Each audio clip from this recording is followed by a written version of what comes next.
Well, hello, hi, and how are you doing out there in internet land? My name is Brian Trippett. I am the Front Porch Conservative, and welcome to Chattin on the Porch, a fun little live stream we do Monday through Thursday night at 7:30 p.m. Eastern, 6:30 p.m. Central, and wherever the heck else you are out there on the time zones.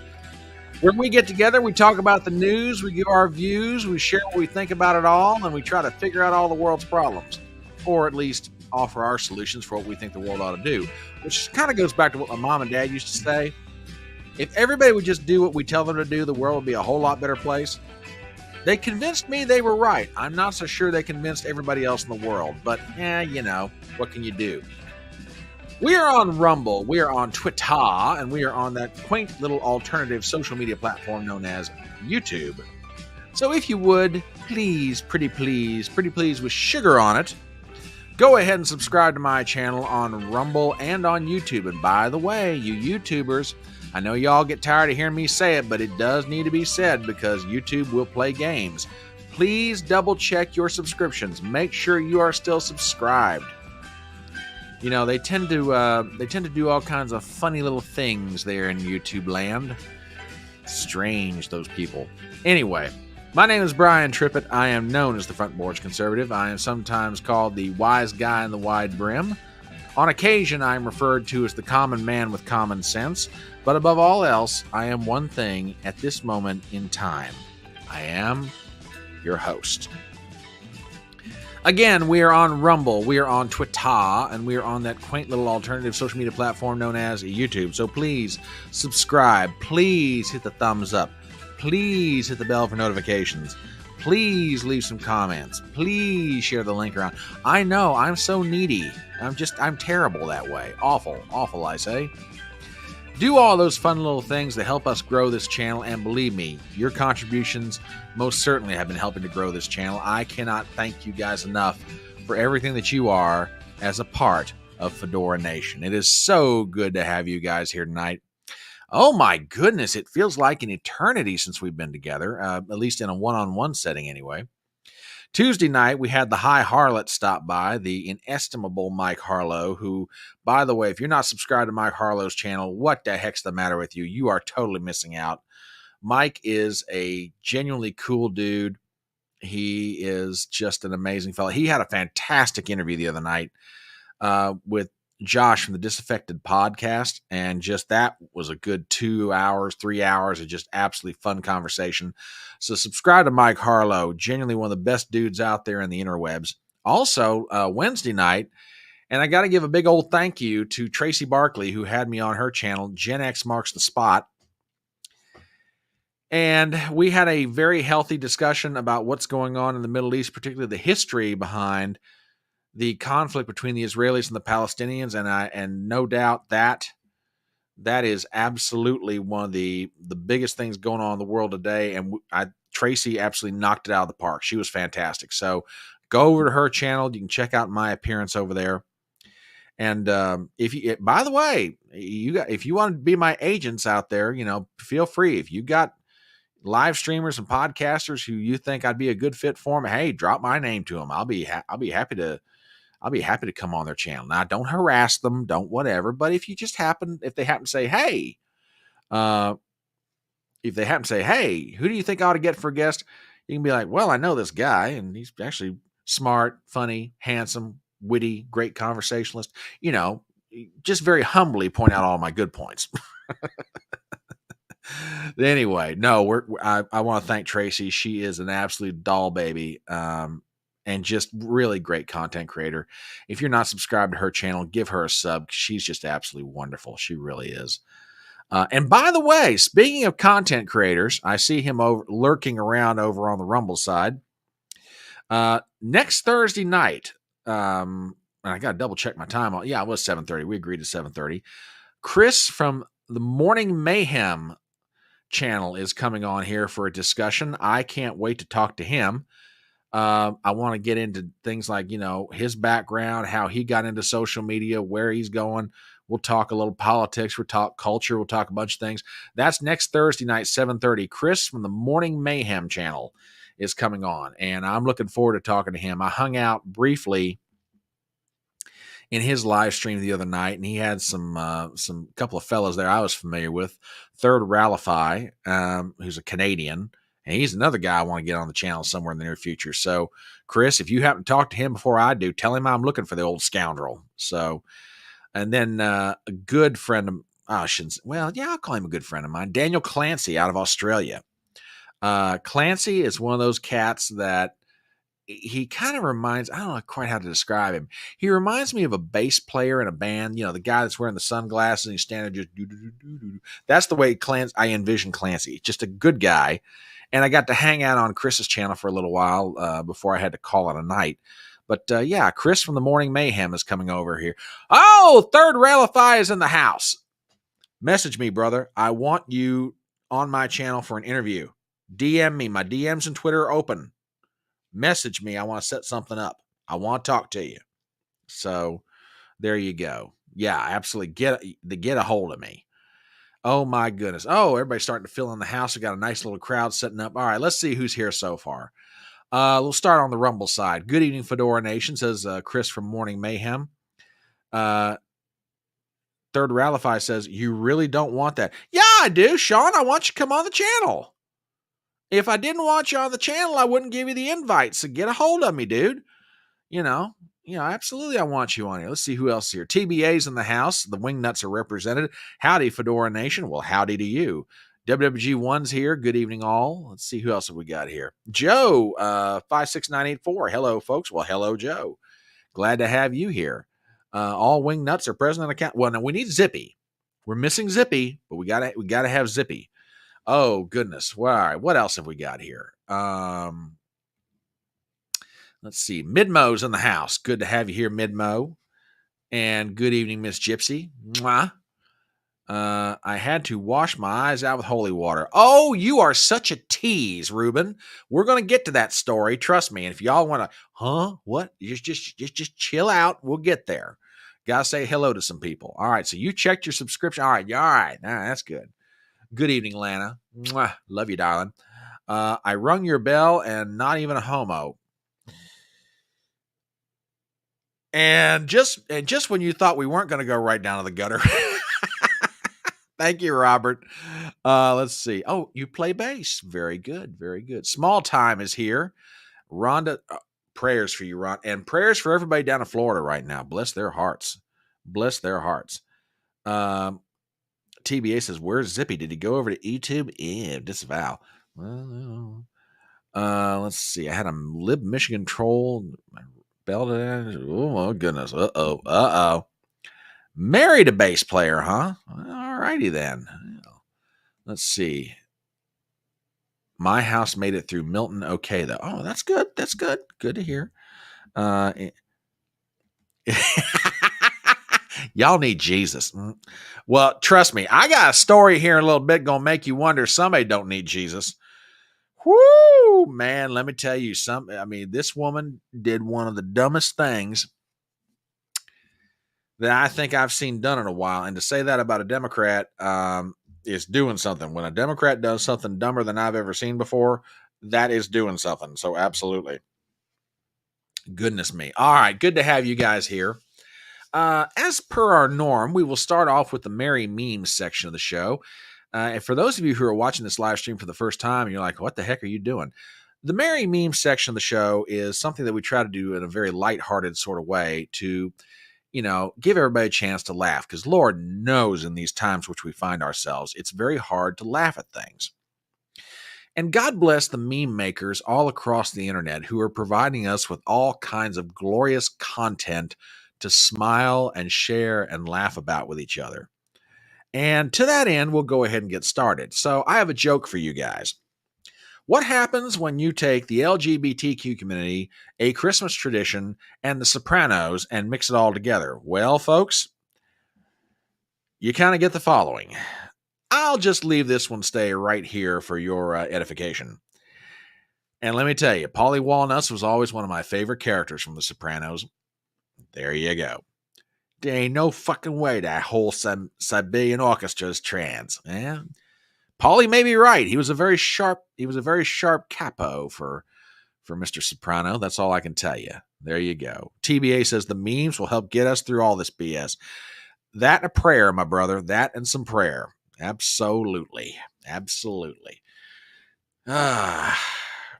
So there you go. Thank you, Polly Walnuts. Your contribution from the grave is truly appreciated. Now, yeah, really.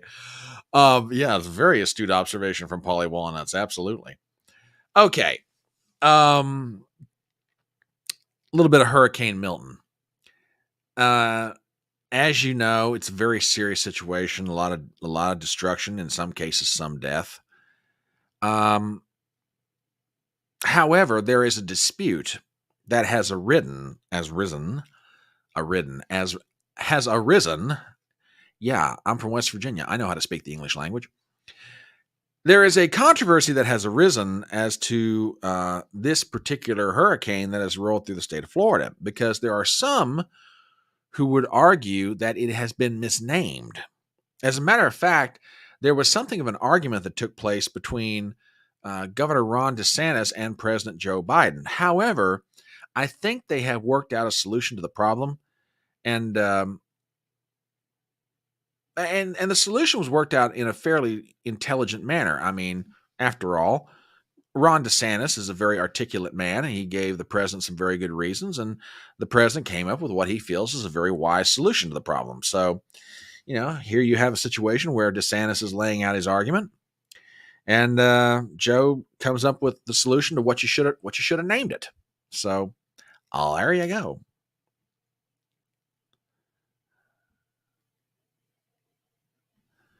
So, I just kind of let that speak for itself, folks. You should have named it Kamala. There you go. There you go, my friends. So, see, bipartisanship can work in America, even in the midst of a horrible natural disaster like a hurricane. There you go. Sean from Third Relify over on Rumble says, well, what if I don't know how to laugh? What if I'm numb? What if I spent too much time with Diddy? I only know how to curl up into a ball. Okay, I don't want to know what you learned to curl up like when you were hanging out with Diddy. Thank you very much. But, Sean, I'm serious about this.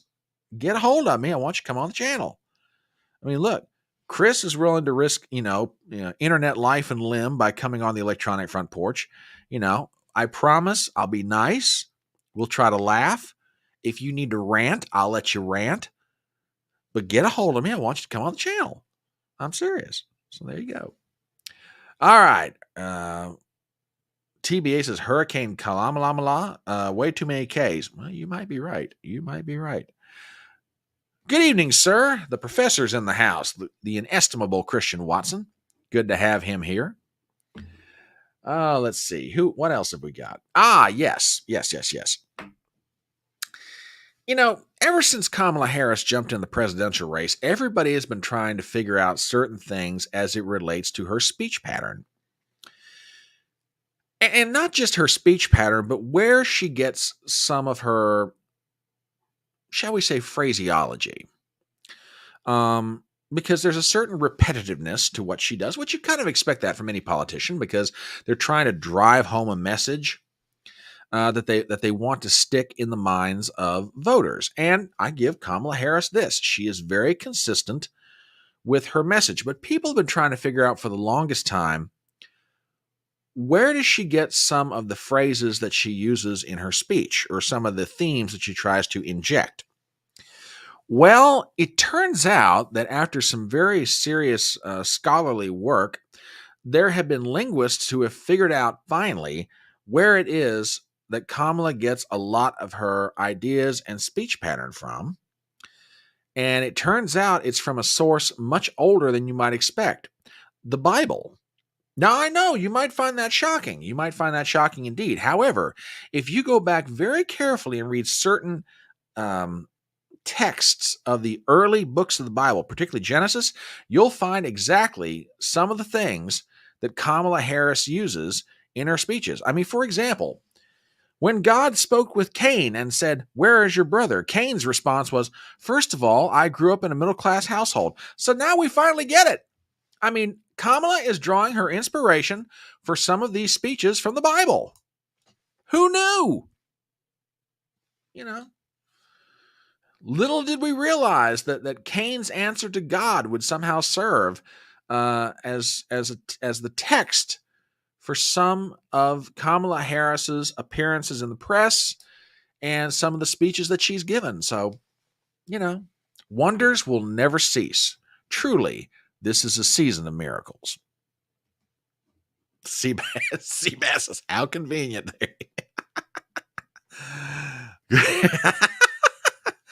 Oh, I hear shades of the church lady out there. I tell you what. TBA says, if the teleprompter goes out, she's speechless. True dat, my brother. True dat, my brother. Oh, goodness. Now, aside from Kamala's speech patterns, it is rather amazing the ability that we have in this amazing age that we find ourselves, that we are really able to make ourselves look very good on camera. I mean, for example, in my case, I'm using a filter through StreamYard to, shall we say, church it up a little bit, as it were. Oh, I get that reference. I know what that song is, brother. I love you too. And yes, I know. Tell you something good. Yeah, I know that one. See, that's one of the things I love about the professor. He has an absolutely fantastic taste in music. I mean, I have a feeling if he and I, actually sat down over some adult beverages, we could probably wind up like talking each other's leg off over music. But I'll tell you something good. I'll tell you something real good. I'll tell you something that's really good is the ability of cameras and shall we say a little old school photoshopping to make people look a little better than what they initially come out when they go on the camera. Well, such is the case with Kamala Harris, because I don't know if you guys saw the before and after pictures of her when she appeared on 60 Minutes, but I'll tell you what. The boys at CBS did an absolutely fantastic job making her look a whole lot better than what she did than when she first walked out there. I tell you what, it's really rather remarkable. Really rather remarkable indeed. So there you go. There you go. Oh my goodness. Yeah. Maybe that's the hungover version on the left and the cleaned up version on the right. I don't know, guys. We'll see. Oh, goodness. Let's get to some of these comments in chat. Sean says, Kamala grew up in Westmount, a wealthy suburb of Montreal, Quebec. She did not grow up middle class. She only moved to Oakland when she was 20. Yeah, very good point. WWG1 says, so you're really sitting there in your underwear and the clothes we see wearing is a StreamYard filter. No, these clothes are very real. Thank you very much. It's just certain, churching up the face and all that good stuff, taking the shine out and all that stuff, whatever. Yeah. Yeah. Oh, now come on now. Kamala's not an ugly woman. Don't put a bag over her face. Come on now. That's just awful. Just awful. How dare you, Seabass? We disavow. All right. Now, that meme for 60 Minutes kind of leads us to the first topic of the night, which I know you've seen most, if not all, these clips, but I have got to comment about them because, you know me, I've never seen a topic yet I really didn't like to dig into, especially when it comes to the season in which we find ourselves. Kamala Harris's media blitz, or as I like to refer to it, blitzed in the media. There are so many things that could be said about this woman, and all of them would probably be true. However, I don't think I've ever seen anybody quite like her give an interview. Now, what I'm getting at is this.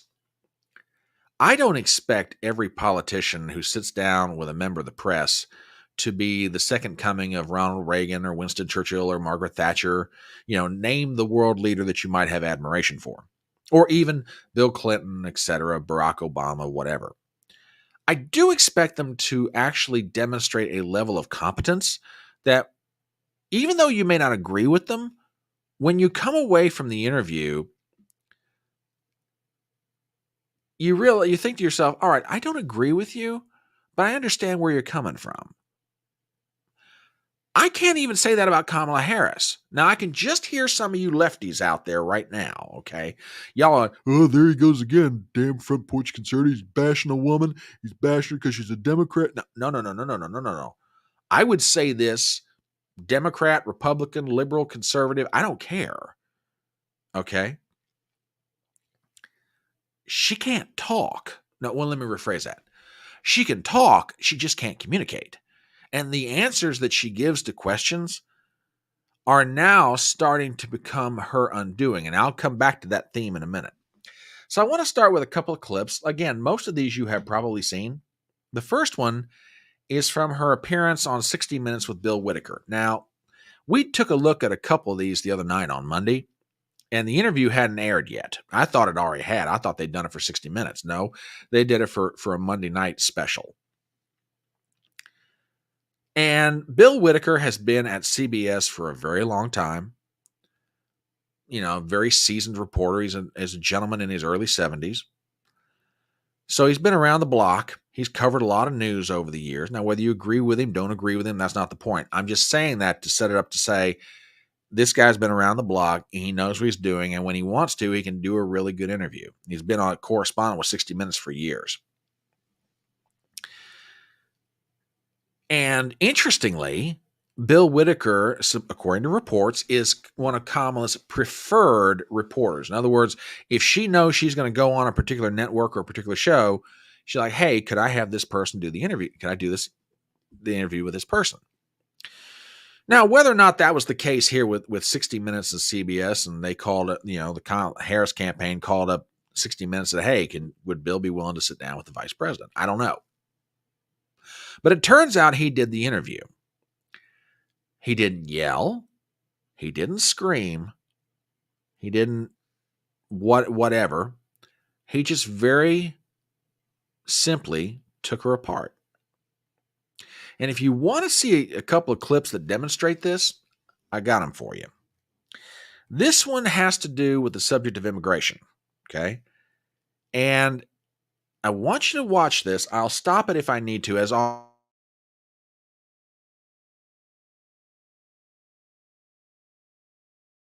Tell me what you guys think. I've been covering the border for years, and so I know this is not a problem that started with your administration. Correct. But there was an historic flood of undocumented immigrants coming across the border the first 3 years of your administration. As a matter of fact, arrivals quadrupled from the last year of President Trump. Was it a mistake to loosen the immigration policies as much as you did? It's a now, listen to how she answers this. long-standing problem. And solutions are at hand. And from day one, literally, we have been offering solutions. But what I was asking was it a mistake to kind of allow that flood to happen in the first place? I think. Okay, did you watch what he just did right there? He didn't take her answer at face value. He said, yeah, but I'm asking you, was it a mistake? Okay. All right. I just want to point that out. This is why I say Whitaker took her apart. He didn't just take the answer, just, swallow it and go, all right, next question. No, he pushed back. Now, some would make the argument, and I think Megyn Kelly has, that he could have pushed back a whole lot harder than he did. Okay, maybe, maybe not. But finally, she's done an interview. Where somebody pushed back on her. And it doesn't get any better for her from this point going forward. Listen to the rest of this. The policies that we have been proposing are about fixing a problem, not promoting a problem. Okay. But the numbers did quadruple. And again, another pushback trying to get her to answer this question. Numbers today, because of what we have done, we have cut the flow of illegal immigration by half. We have cut the flow of fentanyl by half, but we need Congress to be able to act to actually fix the problem. Look, I'm not going to get into some kind of a fight with Megyn Kelly about, how hard or whether he was pushing back hard enough. I will let her make that determination. Lord knows she's been in the journalistic business, longer than I've been live streaming. That's for daggone sure. But finally, you have somebody pushing back on her. Yeah, I mean, and if you actually translated some of Bill Whitaker's questions, they'd be more along the lines of, "Did you F up? Are you that stupid?" It just absolutely. Yeah, really. That she was almost to that point, to be perfectly honest. Blocked Ad Runner over on Rumble is here in the house. Good evening, Blocked Ad Runner. Glad to have you here with us. Joe says, I'm old enough to remember when George W. Bush was made fun of for his gas, but Kamala makes old W sound like James Lipton. That's a great reference, Joe. I love that one. That's great. Joe also says, Bill Whitaker also did not give her multiple choice answers like Dana Bash. Very true. Very true indeed. And small time, this is an absolutely great point. Great point. Congress is not stopping the Biden administration from enforcing the law. And that's the thing. Her argument rings hollow. They could have enforced the law as it was on the books, which is basically what Donald Trump did for 4 years. Enforce the current laws on the books, set up policies that stop the migration from the South. And by the time, Donald Trump's first term got done, he more or less had the border under control. I'm not saying it was perfect, but he had it under control. Well, Bill Whitaker didn't just stop there. There's one more that, and I think we played this the other night on Monday, but it bears repeating because it just shows how empty-headed her answers are. Okay? With that, here you go. My plan is about saying that when you invest in small businesses, you invest in the middle class, and you strengthen America's economy. Small businesses are part of the backbone of America's economy. But pardon me, Madam Vice President, the question was, how are you going to pay for it? Well, one of the things is I'm going to make sure that the richest among us who can afford it pay their fair share in taxes. Okay, now I want to back up for a second, okay? Look at that look on her face. Or let me back it up just a few seconds more. Afford it, pay their fair share in taxes. Pay their fair share in taxes. I'm going to make sure they pay their fair share in taxes. Now, I'm not necessarily making fun of her because the pitch in her voice goes up, at the thought of raising taxes, although you can make an argument that happens to every Democrat every time they talk about a tax increase. But my point is this. Look at her body language, okay? Look at the look in her eyes, the earnestness, you've got to believe me. I'm going to do this. I can make this happen. There's a line. There is a line from Silence of the Lambs. And every time I see this clip, it makes me think of that scene. It's the very first interview that Claire, and I'm going to get back to the clip here in a minute. It's the very first interview that Clarice Starling did with Hannibal Lecter at the Baltimore Psychiatric Hospital. Okay. I know just stick with me on this. Clarice Starling sends through this questionnaire that Jack Crawford had sent her down there with, trying to get some help with this case they're working on. And,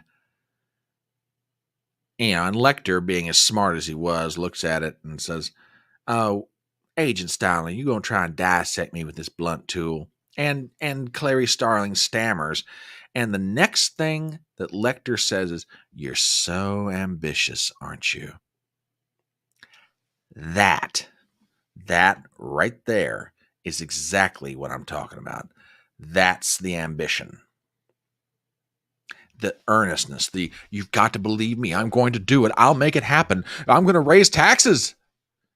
And maybe it's just me. It just comes across with a feeling of almost desperation. Like she has, I want you to like me. People like me, daggone it, and you're going to like me. it just doesn't come across as steady, balanced. I'm very sure of myself. This plan will work, and I can communicate it that way. It just, yeah, Joe's got a good point over on Rumble. She also sounds like she's about to cry. I can't disagree with that. Sean says Kamala is like the little engine that couldn't. Choo-choo on that train, brother. Absolutely right. Now, Seabass, we don't know if this is true. I wouldn't be surprised, but we don't know if it's true. Oh yeah, and the editing. Oh God, which we could talk about. That could be a whole subject unto itself. But the editing is just amazing. All right, there's a little bit more of this clip, and then we'll move on. I want to let you guys hear the rest of it. And taxes. It is not right that teachers and nurses and firefighters are paying a higher tax rate than billionaires and the biggest corporations. And I plan on making that fair. But we're dealing with the real world here. But the real... Oh, my God. Oh, Whitaker's just like, he's having none of this. But we're dealing with the real world here. I mean, like I said, maybe Megyn Kelly's right. Maybe Bill Whitaker could have pushed back harder on her. But even with the amount that he's pushing, she's not coming across sounding good at all. Here's the rest of it. The world includes... How are you going to get this through Congress? You know, when you talk quietly with a lot of folks in Congress, they know exactly what I'm talking about because their constituents know exactly what I'm talking about. Their constituents are those firefighters and teachers and nurses. Oh, that's absolutely true. That is absolutely true, small time. You're right. You're right. Block Dad Runner says politicians cannot see beyond the Potomac. Oh boy, you are so right. You are absolutely right, my friend. Now, I don't know if she's ever asked that question, but given her dalliances with Willie Brown, maybe this came up in conversation somewhere. Just saying. Oh, goodness. I was taxed all of my lifetime. Taxation is theft. At least now I will start getting it back since I am retiring. Ah, okay. All right. Oh, yeah. Yeah, she's an idiot. Now, if you thought that her appearance on 60 Minutes was bad enough, she continued to cover herself in glory. Now, I'm sort of skipping around in the order of her appearances, but that same night she appeared on Late Night with Stephen Colbert. Now, keep in mind when she's doing this. Hurricane Milton was bearing down on the state of Florida. Ron DeSantis had mobilized about 50,000 electrical linemen getting ready for this thing. People have been evacuating their homes. Lieutenant Dan was in his boat, hunkered down, trying to ride the thing out, which, by the way, he did, which we ought to do that story for Hodgepodge too. That whole Lieutenant Dan thing is cracking me up every time I think about it. So you had Florida getting ready to get hit. In the meanwhile, you still had people in the Carolinas, Georgia, Tennessee, and Virginia trying to get over Hurricane Helene. And Kamala Harris, in her profound wisdom, decides to go on Late Night with Stephen Colbert and engage in the following activity. And it is so cringy, it is just borders on the insane. Watch this. When you first became the nominee and named Tim Walz as your vice president nominee, people were calling it the vibe election. All the vibes were all good. But elections, I think, are won on vibes because one of the old saws is they just want somebody they can have a beer with. Uh-huh. So would you like to have a beer with me so I can tell people what that's like? Okay. Now, we asked ahead of time because I can't just be giving a drink to the Vice President of the United States without asking. You asked for Miller High Life. You asked for Miller High Life. I'm just curious. Okay, the last time I had beer was at a baseball game with Doug. So cheers. Cheers. There you go.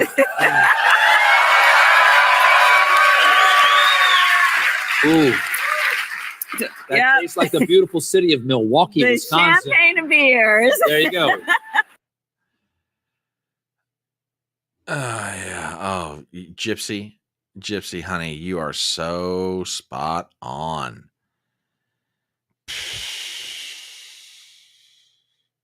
Could be. Could be. I mean, you would think Colbert would have the good decency to keep those 2 cans of beer in a small cooler under his desk, at least keep them on ice. WWG1 says she drinks a beer with her pretty pinky out. Don't ask me how you explain Canadian behavior. I don't know. Sean says, that's it. I'm dead. This cringe has killed me. Well, now look, man, you can't be doing that. You can't be doing that. More, Chris from Morning Mayhem says the left is all about vibes and feelings. They are so phony and full of bleep. I get it. Oh, WWG1, I would be more impressed if it was a beer enema. Oh my God, I disavow. Oh my God, this audience, I tell you. The wing nuts over there on Rumble. Y'all live up to your name. That's all I'm saying. Good grief. Why do they drink Joshua? That's a great question. That's an absolutely great question. Oh gosh.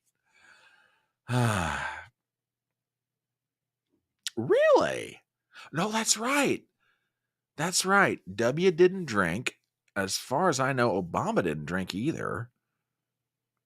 Trump definitely not. Maybe Biden would. I don't know. But yeah. Oh my goodness. Yeah, I mean, this is just horrible. She's trying to make herself relatable like everybody else. She's trying to, the last time I had a beer was when I went to a ball game with Doug. Oh my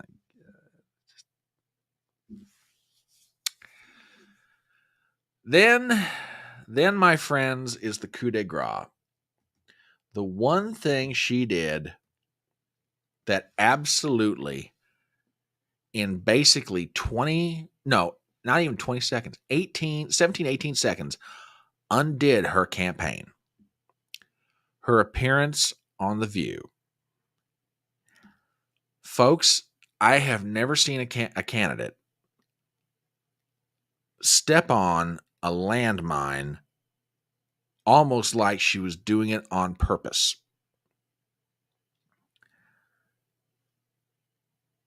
She, in 17 to 18 seconds, undid everything that her campaign has been trying to do for a solid 2 months. Now, if you don't know the clip I'm talking about, and probably you do, but I've got to talk about it. I can't let this one go by and not address it. So Kamala's on The View with the girls. Yeah, calling that bunch girls is insulting to women everywhere.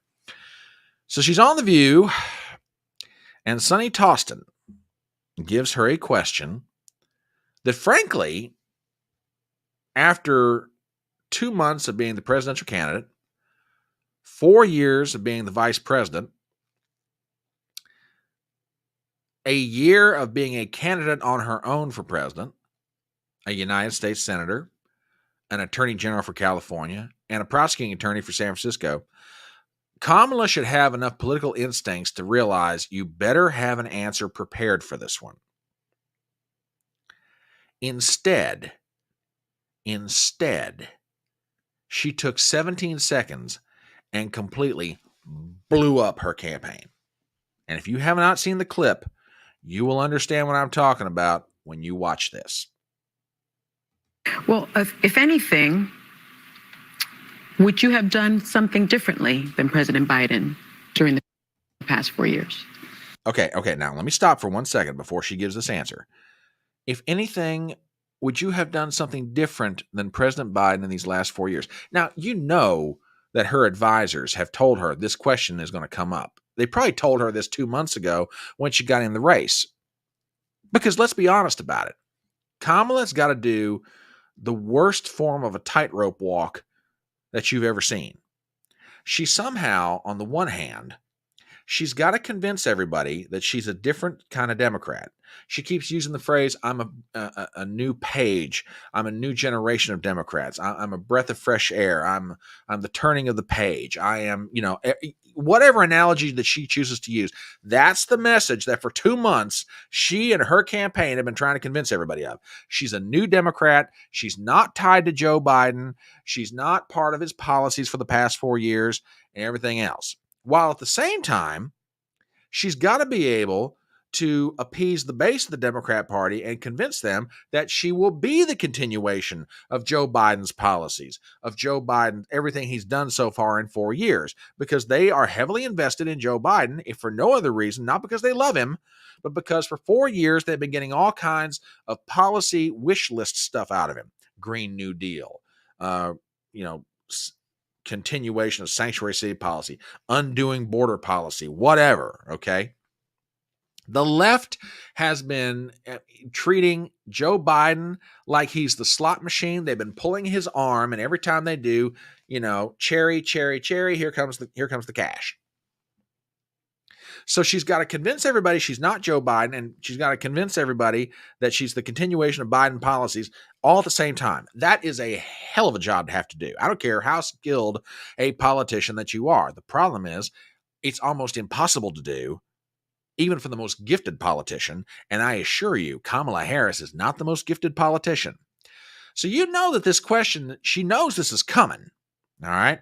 So she's been given the question, and now here is her answer. And in the remaining 9 to 10 seconds, she is about to undo her entire campaign with this 9-second clip.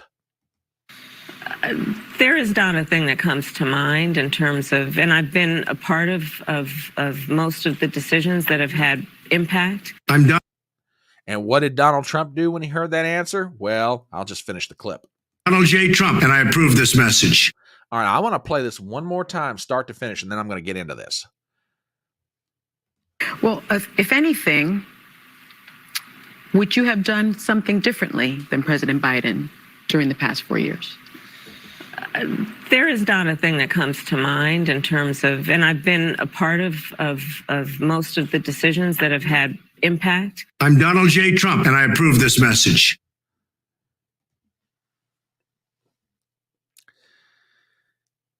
If Donald Trump goes on to win this election, there are going to be moments that historians will look back and say to themselves, this was an inflection point. I will make an argument. That 9-second clip, her 9-second answer to that question, will be the moment that historians will look back and say, that's where she lost. Now, it won't be the only moment, but it might be the thing that crystallizes what everybody is thinking in the back of their mind about Kamala. Who, when I say they, I mean, I'm talking about voters that maybe haven't made up their mind yet. Because remember what I said, she's got to convince the American people of two things simultaneously. Number one, I'm a different kind of Democrat. I'm not Joe Biden. I will not continue his policies. And then at the same token, she's got to go like this to the far left of the Democrat Party. Hey guys, don't worry about it. You know that I'm going to keep on doing everything Joe was doing, right? I'll cover you guys. You're going to get everything you want. Just keep it quiet for about 2 months. Let me get inaugurated. I'll get sworn in. We'll keep the party going. That's what she's got to do. She can't do it. After that answer, she damn sure can't do it. Okay? Forget it. She just blew it up. When the Trump people saw that answer, they're like, cha-ching! There it is. There's the campaign ad. And literally, that's what you just watched. That's a 20-second ad from Donald Trump, and he's going to blast that out everywhere. She just screwed her own campaign. 2 months. Do you hear a gurgling sound out there? Bloop, bloop, bloop, bloop, bloop, bloop. That's the sound of 2 months worth of work going right down the drain. For 2 months, the Harris campaign has been trying to convince everybody in America who's not yet decided on this election, hey, Kamala's going to be a different kind of a Democrat. You can vote for her. It's okay. Okay, so you haven't liked the last 4 years. That's all right. But that's okay. We've got a new Democrat. It's all going to be better because she'll do everything differently than Joe. Not anymore. She can't make that argument now. And the worst part about it is, she realizes she screwed up. Now, if you don't believe me, I got one more clip from her appearances during the Blitz. She knows she screwed up, so she's talking with Colbert, apparently after they had the beer, and she gives a very strange, convoluted answer. Now, she's on The View that one morning telling people, no, I wouldn't do anything different. I mean, and I was there for all the major decisions. No, I wouldn't do any of it differently. Then she goes on Late Night with Stephen Colbert and then gives this answer. And I'm not going to interrupt this. You guys try and figure out what she's talking about. Wait, stop it. Voters really, Of course. polling shows that a lot of people, especially independent voters, really want this to be a change election, and that they tend to break for you in terms of thinking about change. You are a member of the president's administration. Under a Harris administration, what would the major changes be, and what would stay the same? Sure. Well, I mean, I'm obviously not Joe Biden. I know. And so that would be one change in terms of, but also I think it's important to say with, 28 days to go, I'm not Donald Trump. And so when we think about the significance of what this next generation of leadership looks like, were I to be elected president, it is about, frankly, I love the American people, and I believe in our country. I love that it is our character and nature to be an ambitious people. We have aspirations, we have dreams, we have incredible work ethic, and I just believe that we can create and build upon the success we've achieved in a way that we continue to grow opportunity, and in that way grow the strength of our nation. Of course. Can anybody explain to me what any of that meant? Now, I've got one word for it. Overcompensation. Okay. That's what you call somebody who realizes they screwed up that morning and is now trying to fix it in the evening. Seriously, I can't come to any other conclusion. She took 8 or 9 seconds on The View to completely blow up her campaign and then spent about a minute 20 trying to fix it. Oh, she's speaking. Yeah, because she's a jive turkey. Yeah, that's a great point, Small Time. That's an absolutely great point. She can't answer the questions. She absolutely cannot answer the questions. She knows they're coming, still can't do it. Minmo, I have an answer for you, my friend. Yes, she can be that stupid.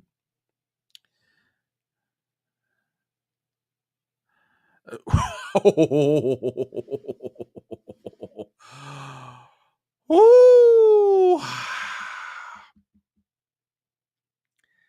I've heard that certain parts on men have described in many different words. I've never heard it called ambition. Okay. And apparently some ambition is bigger than others. I'm not saying. Let's see. Blocked ad runner. The Wake Forest School of Medicine was given $3.4 million to study the effects of medical information. The stupidity and waste continues. Could have spent that a whole lot better. I grant you that. Yeah, it's just.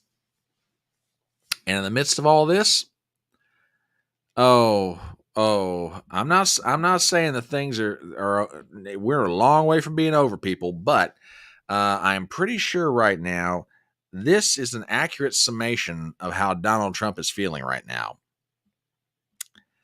Yeah, I'd say that one's pretty. I'd say that's pretty accurate. Oh my goodness indeed.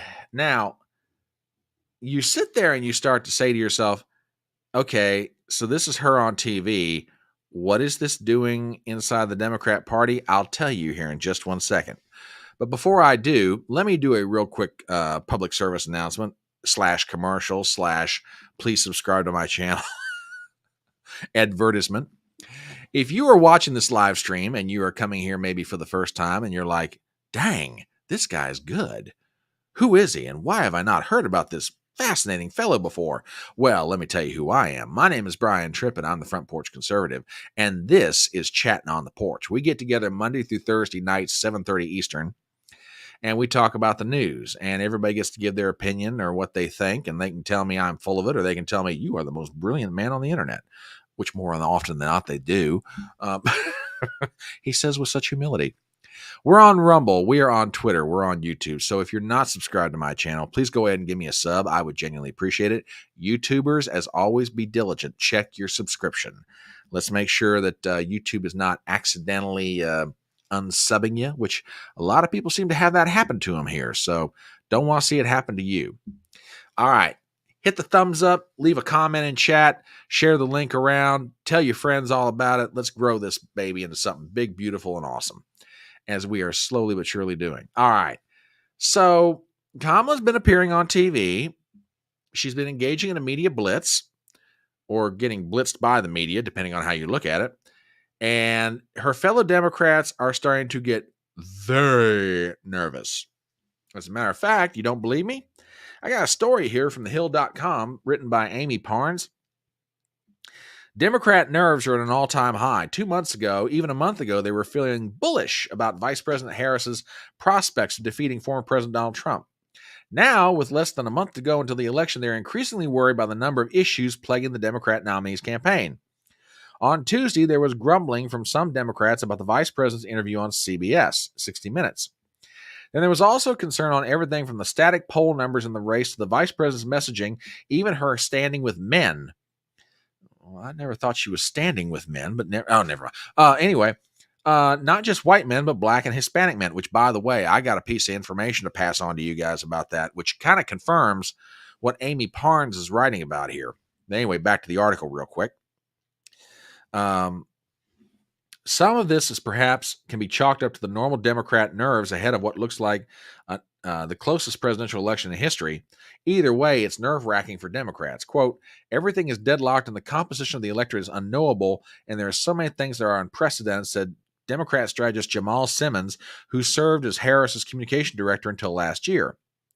We cannot look back with any level of security because we haven't had an African-American woman on the ticket. We haven't had a former president running again. We haven't had a campaign with 2 assassination attempts. We haven't switched out a candidate 2 months before the election. So it's hard to know, Simmons explained. So if you're not nervous, you're not paying attention.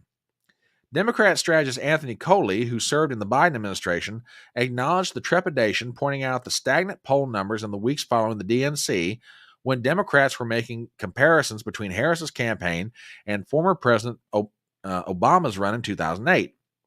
Now that the sugar high is gone, people have realized that Kamala Harris has said from the start is that she is an underdog. This is going to be a fight. The numbers are just so stubborn. Well, I would argue it's not an issue of the numbers being so stubborn as much as it is this is what the race was always going to be. Okay, think back to before Joe Biden dropped out on July 21st. Joe Biden was getting his butt kicked in all the battleground states. He was right on the edge of losing Virginia, Minnesota, New Mexico, New Hampshire. Donald Trump was headed for a rout. And then all of a sudden, Joe drops out. Kamala steps in. Democrats get, a collective case of, joy. Her numbers go up. But ever since the DNC and ever since the first and only debate with Trump, which, by the way, we're going to comment on that here in a second, her numbers have been steadily going like this. Down, down, down, down, down, down. Now, it's not dramatic in that she's down 3 points one day and 5 points the next and, 10 points after. No, it's nothing like that. It's just a slow, gradual slide. Okay? Some people would argue, pollsters far better at analyzing the stuff than I am, that we are almost back to the point where we were before Biden dropped out. Yeah, and this is a good point. When people are trying to figure out how to pay for food, how to pay for the gas in their car, pay their bills, fake poll numbers don't sway people. Issues do. And the two biggest issues in this campaign are inflation, immigration, and border security. And on those, she's not winning. The Democrats keep saying, well, the numbers are stagnant. Well, I don't think they're stagnant. I think they're returning to where they were before Joe dropped out. Maybe not quite as profoundly. I mean, she might be doing better by energizing some of the Democrat base, but I don't think this is, Kamala's just falling apart. Kamala was going to fall apart anyway. All that needed to happen was for the sugar high to wear off for everybody to realize it. And I got some more evidence for you. Robert, Lana, I got something for you guys, which you've probably seen today. But notice these two polls out of Ohio. One's done by the Washington Post. One's done by Marist College. Okay? They've got Trump with a lead, although he ain't winning Ohio by 6. He's winning by more than that. Now, I point out these two polls not so much to show you that Trump has a lead in Ohio according to these polls. Trump's going to win Ohio. I'm not worried about that. The only question is the degree to which he wins it, and is it enough to pull Bernie Moreno, the Republican Senate candidate, across the finish line against incumbent Democrat Sherrod Brown? The reason that I point out these polls is because of something inside of them. I've got a tweet here from a gentleman named Darvio Morrow. He's a CEO of First Class Broadcasting Corp. He's a Liberty University alumnus. Interesting. Very interesting. All right. Cool. All right. I point this out. He's got a tweet here, and it makes a lot of sense. Now, I want you to listen to this and think about what this means. Marist and the Washington Post just released polls in Ohio. No shocker that Trump is leading. Okay, I agree with that. But his black numbers are something that I've never seen in this state at the presidential level. The Marist poll has Donald Trump winning 18% of the African-American vote. The Washington Post has him at 24%. I've told you all before that Ohio has the most Republican-friendly black vote in the country, and it's rarely seen at the presidential level. Bush won 16% of the black vote in 2004, which gave him the state and arguably the election, but that's not common. The fact that Trump is polling this high, this late in the election among black voters should be a five-alarm fire for the Democrats. There are also signs that's trickling down the ballot as Bernie Moreno is winning 24% of the black vote in the Washington Post poll. I'm legitimately shocked by that. If Republicans capitalize on that and engage black voters directly, it could be dangerous for the Democrats. The threat of an electoral wipeout could be very real. They simply cannot be a viable party in this state if they're losing both white working class and nearly 1/4 of the African-American vote. And that is an absolutely astute observation. I'm dropping this one in chat on both sides, on the Rumble side and on YouTube side. You can do, okay. I'll reach out to him. Absolutely, I'll reach out to him.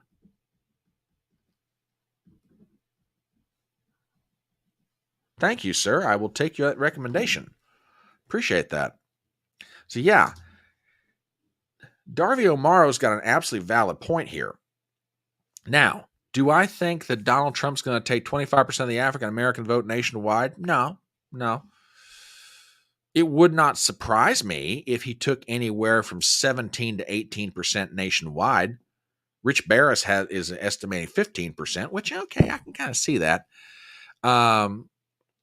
Chris, I saw that post on Rumble. Glad you stopped by, sir, and come on back anytime. I'm looking forward to next Thursday night. Barris is saying that Trump could get 15% nationwide, and he's being conservative with his estimate, and I understand the why. But let me tell you something. It would not shock me at all if Donald Trump gets 17, 18% of the African-American vote nationwide. And if he does, it's lights out for her. She's done. She's absolutely done. I think Trump got 10 to 12% 4 years ago. And Joe Biden barely, and I mean barely, beat him in states like Pennsylvania, Georgia, others. So just keep this in mind. Joe's like, and in particular, Trump is doing well with black men. I've seen numbers anywhere from 18 to 25%. Exactly. So, very interesting stuff. And let me tell you something. If you don't think that Kamala Harris has got a problem with the African American vote, let me show you a piece of information that I came across today. I think you guys would be very interested in this. From the Dan O'Donnell, who is the host of the Dan O'Donnell Show, local radio station, I guess, through the iHeart network. Kamala Harris's campaign is drastically reducing its radio advertising in Milwaukee and making a, quote, significant buy on 2 hip-hop and R&B stations in Philadelphia, signaling a possible concern over black turnout in Pennsylvania. Oh, it's not a possible concern. It's a very real concern, ladies and gentlemen. So much so, in fact, that the only 2 African-American presidents that we've had in American history are going to go out and campaign for Kamala. Matter of fact, check this out. Barack Obama is going to be in Pittsburgh tonight in front of a packed crowd of 400 people. Oh my God, hold me down. I don't know if I can stand the excitement. Obama is really bringing out the crowds. 400 people by invitation only. And as if that weren't interesting enough, the other black president in American history is coming out to campaign for Kamala Harris. You wonder of whom I speak? Well, the first black president in American history, Bill Clinton, is going to hit the campaign trail. That's right. Now, if y'all don't know the joke, I think it was years ago back in the 90s, I think it was the Reverend Al Sharpton who said that Bill Clinton, it was the first black president we'd ever had in American history, which everybody at the time kind of rolled their eyes, and I think Clinton did too, if the truth be told. But you get my point. So yeah, they're bringing this old war horse out of retirement and putting him back on the campaign trail. He's going to be campaigning in the South. Oh, really? There's already a clip of this? Dude, tag me on Twitter. Shoot it to me. I'll take a look at it. Yeah, they're bringing out Obama, which you would kind of expect him to do anyway. But they're bringing this old war horse out of the pasture field, saddling him up, and putting him back in the game. It's just incredible. Oh, yeah. Yeah, Rush had a field day with that back in his day. Yeah. Just absolutely incredible. That's how bad it's getting out there. Now, I think Christian may have just sent it to me. Yes, he did. Uh-oh. Hang on, y'all. Hang on. The professor has provided us with content, and you know me, I am all about the content. Hang on a second, folks. Apparently, we've got a clip of Barack Obama speaking this evening in Pittsburgh, and this should be really interesting. Let us hear what the anointed one has to say. Give me 1 second, and I will boot this thing up. This should be interesting. All right, let us hear what the O has to say. And the reason some people think, well, I don't know, I remember that economy when he first came in being pretty good. Yeah, it was pretty good, because it was my economy.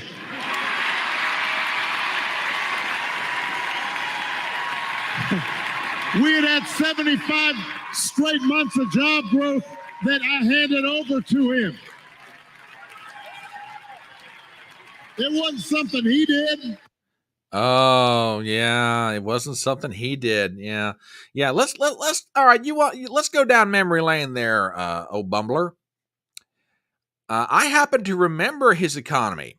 It's the same kind of economy that Joe Biden's got right now. The kind of economy where people have to work 2 jobs to basically make ends meet. Wage growth was stagnant under Obama. Remember? Come on now, Barry. If we're going to go down memory lane, let's tell the truth about it. You may have had months and months and months of job growth, but the jobs weren't any good. No one could make a living off of it. Along comes Donald Trump, tweaks this, does that, pulls this lever, turns this wheel, and before you know it, wage growth under Donald Trump went up big time. People were actually able to live on one job. Now, the reason, Barry, that you got away with it is because you didn't have high inflation. You had low inflation and low interest rates. Yeah, and this is another good point. If he did have any troubles, it was mostly along the lines of gas prices. But most of the other stuff that Biden's dealing with right now, which is of his own making, by the way, the stuff that, Biden's dealing with, Obama didn't have high inflation or high interest rates. So you could sort of mask over how crappy of an economy that Barack Obama was presiding over. Then along comes Trump, and Trump manages to do basically in 18 to 24 months what Obama took 8 years to try to do. So now it's so bad. Here's the latest line of attack. The Democrats are trying to convince you that the Trump years were only so good only because of Barack Hussein Obama. Oh my God, the hubris of these people. Unbelievable. Thank you very much for that, Christian. I genuinely appreciate that clip. So you got Obama out there campaigning for Kamala. You've got the old warhorse, Bill Clinton, being turned loose in the South. You've got Kamala trying to get another debate with Donald Trump, and Donald Trump very wisely is having none of that. Here's his response to the whole idea. There will be no rematch. Besides, Kamala stated clearly yesterday she would not do anything different than Joe Biden, so there's nothing to debate. Thank you for your attention to this matter, Donald J. Trump. And very wisely, Trump's like, nope, we're not doing another debate. Forget it. So what's Kamala going to do? Oh, y'all, get ready. Because there is a potential for absolute hilarity. She's going to do a town hall. You heard me right. She is going to do a town hall. She's going to do a town hall on CNN on October 23rd. Now, this was the date that she wanted to debate Donald Trump. Trump's like, no, we're not doing that. So she's going to do a town hall. Now, folks, in my opinion, we have reached the point in this campaign where Kamala is, in one sense, damned if she does, damned if she doesn't. Here's what I'm getting at. Kamala has got to speak to the American people. She's got to either do damage control for comments that she's made this week, and she's also got to keep talking to the American people to try to stop the slide. And I'll get to the slide here in just a minute. Okay? But the problem is this. It's a paradox. The more Kamala talks, the less popular she becomes. You've heard the expression that more is less. Well, in Kamala's case, that's what she needs. She needs less of her talking. The only problem is she's running out of time and she can't not do that. You get what I'm saying? She has got to talk to the American people. She's got to talk to the voters, either to fix the stuff that she said where she screwed it up, or to keep on getting her message out, whatever the hell that is. Problem is, the more she keeps talking, the less people like her. But she's got to keep talking. We might be, and I say might, I'm not saying this is going to happen, but we might be at a point where Kamala is about to blow up her own campaign. I'm serious. Think about this. She now has the same problem that Joe Biden had immediately after the first and only debate with Donald Trump this year. I kept saying, Joe Biden cannot make any mistakes. No verbal slip-ups, no physical gaffes where he falls down, trips over something, looks confused, somebody has to lead him around. None of that. He cannot make that mistake. Kamala is almost to that point if she's not there now. She cannot have any more moments like she had on The View this week. She cannot have any moments on on Late Night with Stephen Colbert where she's backtracking to fix something that she said on The View. She can't have a moment where she's drinking a beer, which feeds into the perceptions about her as a party girl. You get my point where I'm going here? She's got to be laser focused and perfect for the next 26 days. And I'm sorry, I'm not trying to be unkind with what I'm about to say here. She can't do it. She's not going to be able to do it. And then again, I'm not sure that there's any human being that can be that disciplined for 26 days in that setting for those reasons under that kind of pressure. Now, I could wind up being wrong. I really could. But I'm telling you right now, she can't do it. She'll fall apart. Now, like I say, if I wind up being wrong, I'm wrong. But you know, she's not gonna do well in the next 26 days. Like I say, she's got to talk. She can't talk. She's got to speak to the American people. The American people don't want her speaking. It just gets worse and worse and worse. WWG1 says, to quote the great Rush Limbaugh, I hope she fails. Brother, your lips to God's ears. Yeah, it's incredible. It genuinely is. So she can't get another debate with Trump. The only thing she can do now are town halls. Oh, okay. I'll check that out. I will check that out. If you haven't, you probably already tagged me on it, but if you haven't, tag me. I'll take a look at it. Now, as if things weren't going bad enough, then she had something happen today, Kamala, that has the potential to absolutely mess her up in Michigan, Wisconsin, and Pennsylvania, especially when this thing really starts getting around the internet if it hasn't done it already. As a matter of fact, this clip that I'm going to play you, it even got, some of my co-hosts, Ruben Christopher Haynes, Christian Watson, Chad Manley, and I talking, before we ever got on here tonight. And excuse me a second. Yeah, I put these on. My eyes are starting to hurt. It got us talking. It was so bad.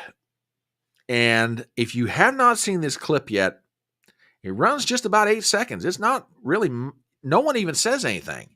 It's what it says without saying it that's making everybody crazy. So with that, here you go.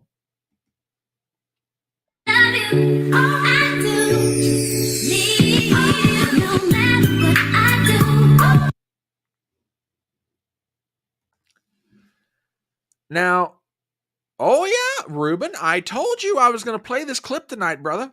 I told you.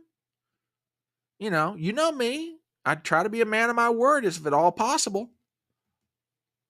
Yeah, as a matter of fact, for those of you that did not catch what was happening there, I will do this without the music so I can keep YouTube off my back. If you didn't catch this the first time, check it out. So you've got Gretchen Whitmer feeding this young girl a hot Dorito.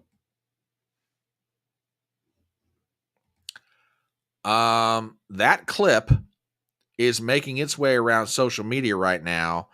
And believe me, this thing is going to cause Kamala Harris a certain amount of consternation. Now, if you're wondering what that was all about, let me explain. I got a story here from the New York Post. Governor Gretchen Whitmer feeds Doritos to left-wing influencer in deeply bizarre communion video. Story by Ryan King and James Dixon. We've got the following. Now, that's weird. Michigan Governor Gretchen Whitmer raised eyebrows Thursday over a bizarre video in which she feeds Doritos into the mouth of a liberal podcaster, in which some have said that was a stunt that imitated the Catholic sacrament of Holy Communion.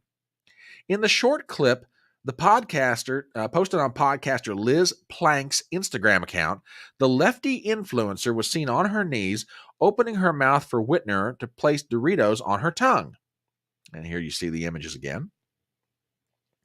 Plank was then seen eating it as the camera panned to reveal Whitmer in a camouflage Harris Walls hat.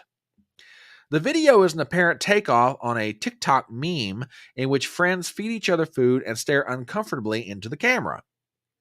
Plank, the face of an influencer group that calls itself Hotties for Harris, tried to shoehorn the video into a statement on industrial policy, specifically about the CHIPS and Science Act of 2022, which gave billions in funding to boost the semiconductor industry. Quote, "If he won't, Gretchen Whitmer will. Chips aren't just delicious. The CHIPS Act is a game changer for U.S. tech and manufacturing, boosting domestic production of semiconductors to reduce reliance on foreign suppliers. Donald Trump would put all that at risk," Plank captioned in the Instagram video. But most users couldn't get past the sacrilegious overtones of the clip. It quickly set social media ablaze with puzzlement, intrigue, and criticism. Oh, yes. You're not the only person holding this opinion, dear. And I asked my good friend, Chad, if I could read some of his comments to you guys about this whole situation, him being a Roman Catholic. And I don't think it's unfair to say he kind of went up when he saw this, as did a lot of Roman Catholics, I have a feeling. And I want to read his comments, and he gave me permission to do it. And when Chad Manley, one of my co-hosts on various streams, saw this thing, he said the following: "Catholics are the largest religious group in Michigan. Usually among people who say they're Catholic, you have a lot of folks who don't regularly go to church, but it's still not a good idea to be mocking their religion. Here's another problem. Michigander Catholics skew a bit older, married, and not super wealthy or highly educated, no graduate degrees. In other words, they're making fun of suburban moms, swing voters, but they're too rich and high educated to realize that their joke won't go over well with the people that they sneer at." And then Chad goes on to provide some statistics on this. He says, "I'm sorry, I'm done." And I said, and I read his comments, and I was like, man, you are spot on with this. There was a debate among all of us. What was Whitmer really trying to do something blatantly sacrilegious? For my part, I think Whitmer, somebody pitched the idea to her, and she said, "Okay, that sounds funny. Let's do it." Not thinking what kind of reaction she was going to get. But I think Chad's right. When Michiganders and people in Wisconsin and Pennsylvania see this, if they haven't already, they're going to be pissed. This is not something that's going to go over well. Now, how much it redounds to the detriment of the Harris campaign? Yet to be seen.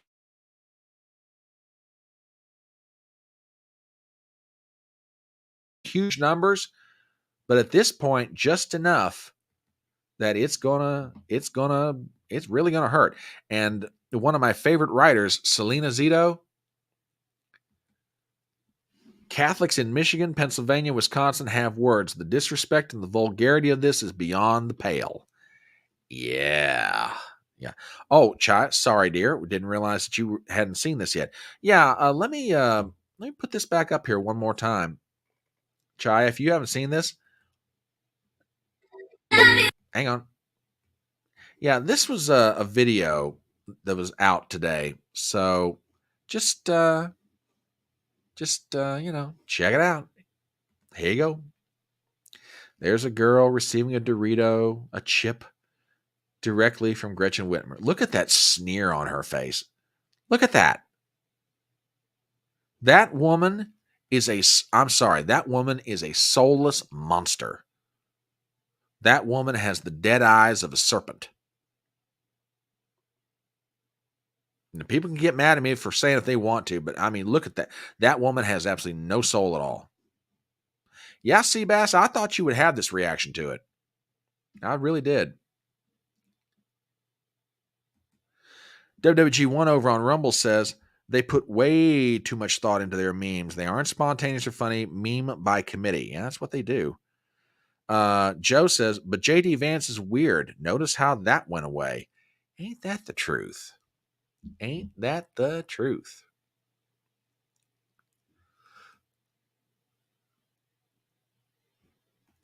Yeah, this is a good point, Christian. This is really a good point.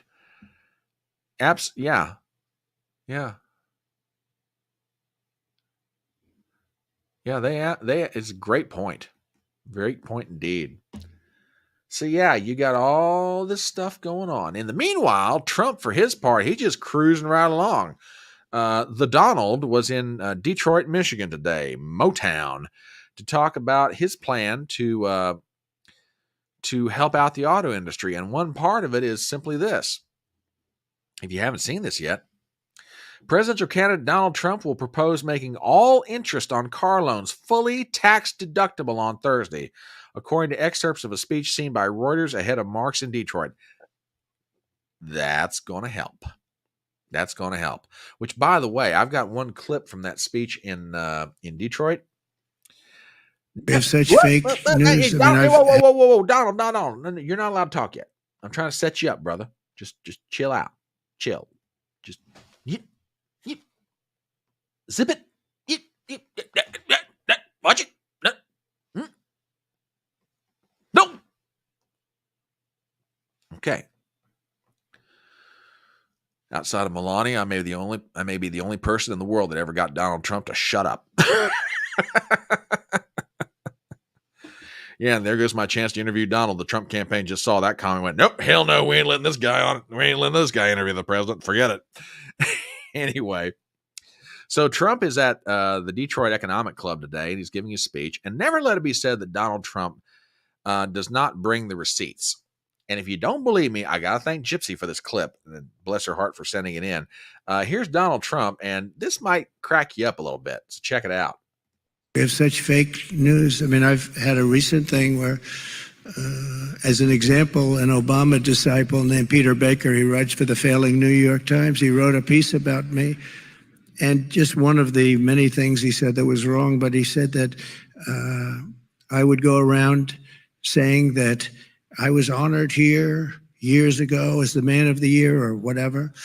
And I talked about how your car industry, this was long before, many years before I ran for president, maybe 18, 20 years ago. And he made the statement that never took place, that honor never took place. I was never honored here, which was quite insulting, actually. I didn't remember the specifics of it. It was 18 or 20 years ago. But he said it never took place. Very much like Kamala. She said she worked at McDonald's and she didn't. Oh. And I didn't want to get into that. So what I did is I asked my people, you got to find it. When it was like 19 years, 7, it was a long time, but I was honored. And guess what? They found it. I was.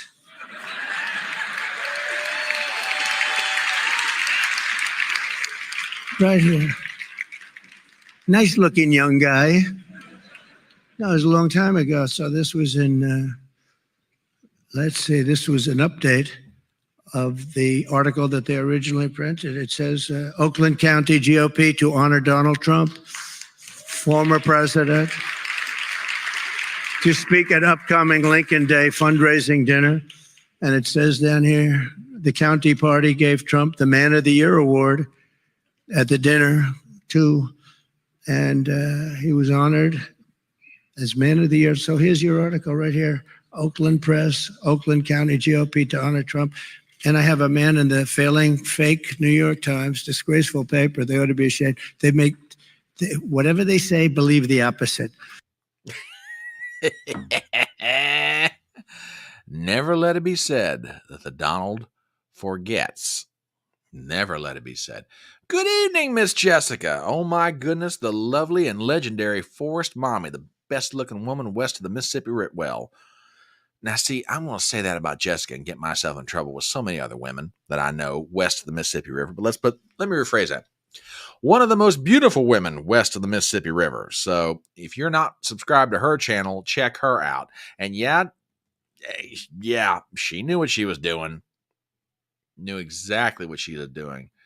She's a witch devouring mother energy. Yeah, that's true. Yeah. Absolutely they are. Absolutely all my female fans are the best looking. Every last daggone one of them. Dad burn it. Thank you for digging me out of my own hole. I appreciate that. Oh, yes. Yes, absolutely. Yeah. I mean, Jessica, love you, darling. Glad you're here tonight. That's right, Ruben. That's right, Ruben. You stand up for your woman. You stand up for your woman, daggone it. As well you should, young man. As well you should. So yeah, Donald, he just kind of cruising along right now. So where's the state of the race at this point? Where does it leave it? Man, I don't know if you've watched it, but there is a slew of polls. They've all come out today, and none of them for her is good. This is the aggregate of all the polls nationally. She only has, if you take them in aggregate, a lead of 1.8%. 4 years ago, Biden was up by 10. 8 years ago, Hillary was up by 4. And it's not just the national polling. Statewide, Trump's got a lead in the aggregate in Arizona, Georgia, Michigan. Now, Nevada, she's got a lead, but we'll see how well that works out. North Carolina, Trump's got a lead. Wisconsin, she's got barely a lead. In Pennsylvania, they're just about even. Now,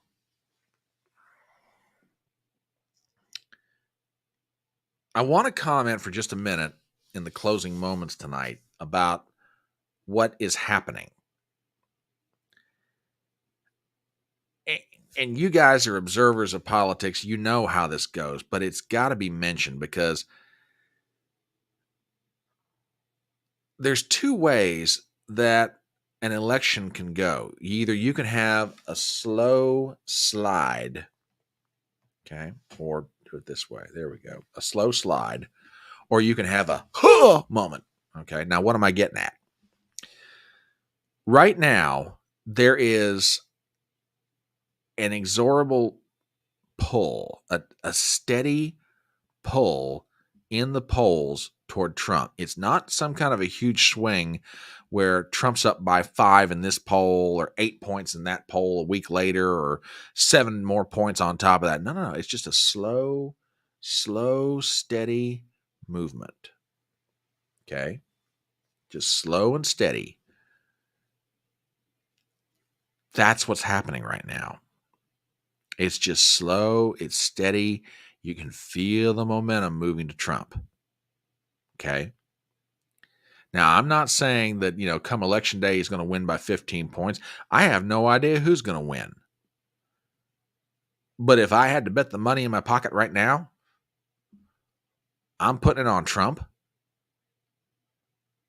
with a popular vote win of about 1% to 1.5%, and about 320 votes in the Electoral College. If I had to guess right now, I think there are going to be states on election night that could go to Trump that no one's talking about yet. And like I say, could she still win? Absolutely, she could still win. Trump and his people and his supporters, myself among them, they're going to work like they are 20 points down and the election's tomorrow. I think it's possible. Yes, ma'am, I do. I think it is possible. 1 to 1.5 win of the popular vote and about 320 electoral votes. I really think it's possible. I really do. I could wind up being dead wrong here. And God, I hope I'm not. Because there's way too much riding on the line here. Okay? But there's a slow, steady pull to Trump.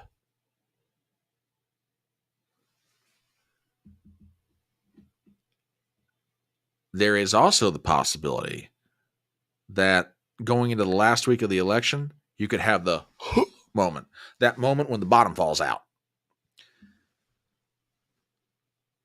When Ronald Reagan ran against Jimmy Carter in 1980, going into the last weekend of the election, Gallup had Carter up by maybe 2 points nationwide. Okay. The legendary Pat Caddell, deceased. And if you didn't know anything about Pat, you need to go back and look him up, because Pat was an amazing fellow. Self-educated man that was just so smart when it came to American politics. He was a pollster. He was an advisor. He was any number of things, going all the way back to Carter. Okay. He polled the race in 1980 on the weekend before the election, and he walked into the Oval Office Sunday morning and looked at Jimmy Carter and said, Mr. President, you're going to lose this election. Because in that period of time, from the last time that Gallup ran the poll to when Caddell had done his polling, the bottom had fallen out. And what happened about 3 days later was the great landslide of 1980. Now, I'm not saying that same thing's going to happen here, but the potential is there for the momentum to keep swinging to Trump. And when it reaches a certain point, it'll just go whoop, and over it comes. Now, will it happen? I don't know yet. But something's going on right now. You can just feel it. At least and again, maybe I'm wrong. Maybe I'm caught up in the emotion. I'm trying not to be. I'm just trying to be an honest commentator here. But you can sense it. You can feel it. Yeah, and the hostages were released. When the day Reagan was inaugurated was the day they came home. You just feel it coming. I mean, we'll continue to see what happens, but I'm telling you right now, I wouldn't want to be in Kamala Harris's shoes. I really wouldn't. This is not a good place for her to be. It's really not. She's got all kinds of problems right now. Some of them of her own making. Some of them related to the fact that she is the vice president of one of the least popular presidents in American history. Part of it is just world events, but brought on by Joe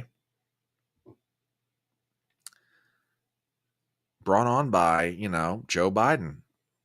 So, I mean, what are you going to do? What are you going to do? It's really interesting. Truly it is. Yeah, that's probably a good theme song right now. I can feel it coming in the air tonight. That's a good way to put it. Joe over on Rumble says, to use the left's term, the vibes are with Trump right now. True, but it's got to be more than vibes. Trump, and I'm not saying this to be critical, but it's true. I've watched enough of this to know. Trump's got to execute. J.D. Vance has got to execute. His campaign has got to execute. If they do that, we got a shot at winning this thing. I am not guaranteed. After 2020, I guarantee nothing. Because the Democrats' capability to pull something off is legendary and extraordinary. But I'll tell you one thing. If this election were tomorrow, she's cooked. She's cooked. All right. A couple of little nightcap items, then I'm going to let you guys go. And I made a promise to Midmo that I would share these with y'all on Thursday night when we got back together. I've got a clip here talking about Hurricane Milton. This may be a little bit dated now, but it's definitely worth a look. And I'll go ahead and play this. So with that, I want to thank Midmo for this one, and here you go. What in the world is NOAA doing here? I've never seen this type of flight pattern. Now, obviously, we know that it's there for the hurricane, which in less than 30 hours will become officially a Category 4 with 140 mile per hour winds. And then 12 hours from there, work its way up to 145 mile per hour winds. Now, before it hit Sarasota, Florida, they're banking on it dropping 25 miles per hour, making it a Category 3 at landfall on Wednesday, about 4 p.m., 3 p.m. of when it'll be hitting. Which, by the way, it did. But what is up with this flight pattern? I literally have no idea what it's doing. And you do have another one that is going to be taking off shortly, heading in that direction as well. Also, check out all the flights that are happening in the North Carolina and Tennessee mountains. Does anyone have a clue what this is? I talked about it in my live. Maybe I'll come back and talk about it again and tell y'all what it's doing. Take care. God bless. Just some food for thought. Midmo had found that. I thought I'd share it with you guys. Yeah, true. Can't disagree with you there. The music seemed highly unnecessary to me too. Okay. All right, fair enough. Gomez. All right, let's see. I think I got one more here from Midmo. Give me one moment here. I think I do.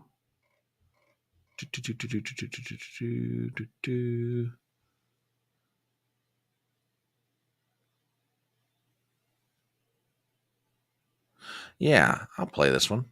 A lot of people are worried about things that might yet be coming, and I will share this one, as like I said, as Midmo was nice enough to provide it.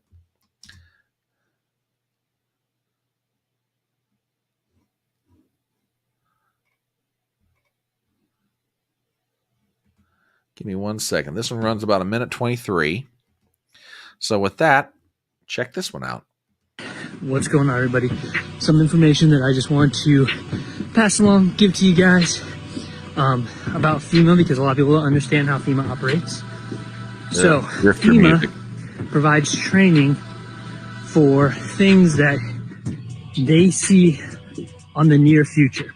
They use predictive modeling, threat assessment, following trends to look at possible scenarios that might be coming up. This year, the first 3 scenarios that they're offering to emergency managers like myself in these virtual tabletop exercises is infrastructure blackouts, social unrest, and mass casualty, mass shooter incidents specifically focused around malls. So, given that information, I would highly recommend you to think about your planning processes, your systems, and how you're just going to conduct yourself in terms of one of those 3 or more occurring in your daily life.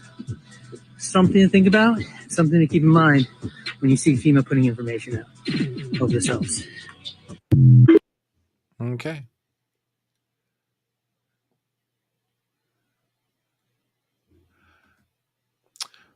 Robert, I have no doubt you would be very good at it, my friend. Very good at it indeed.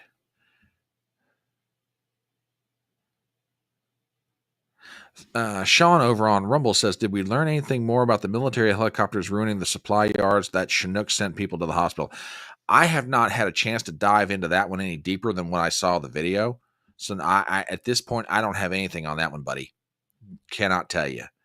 So after Trump wins, they're going to shoot up the malls. Sounds like a leftist thing to do. Very on brand. You know, I was thinking about that today, Sean, and not that I'm trying to end the stream on a down note. If Trump does win in November, I am terrified for the period in between the election and the inauguration. Not just for Trump, but for the country. See, the funny thing about it is people on the political right get accused of, violence and insurrection and all that stuff. Funny thing about it is I don't remember us tearing up buildings and cars and throwing bricks through windows on inauguration day or all that stuff. I just remember us, I remember on January 20, 2021, I went to work and minded my own business. Think you guys probably did too. Just some food for thought. Okay, it's 10 minutes after 9. Let's bring this train into the station. I want to thank you guys so much for being here tonight. You are like totally awesome. We will be back this Saturday morning, 10:30 a.m. for Front Porch Brunch, our little weekend gathering where we take some time to decompress from the hard labor of the week, talk to each other, maybe drink a beverage of varying adultness, and otherwise hang out and have some fun. So if you haven't got anything going on this Saturday morning, 10:30 a.m., come hang out with us. We will be on Rumble, on Twitter, on YouTube, doing all the things that we do on the electronic front porch. In the meanwhile, Tomorrow is TGIF, and buddy, you friends and neighbors, you better enjoy it as much as possible. So come on back this Saturday morning, 10:30 a.m. I love you guys. And as we close out, remember the words of that legendary American philosopher, Tom T. Hall, when he said, "It's faster horses, younger lovers, older whiskey, and more money." Love you guys. I'll see you Saturday morning, 10:30 a.m.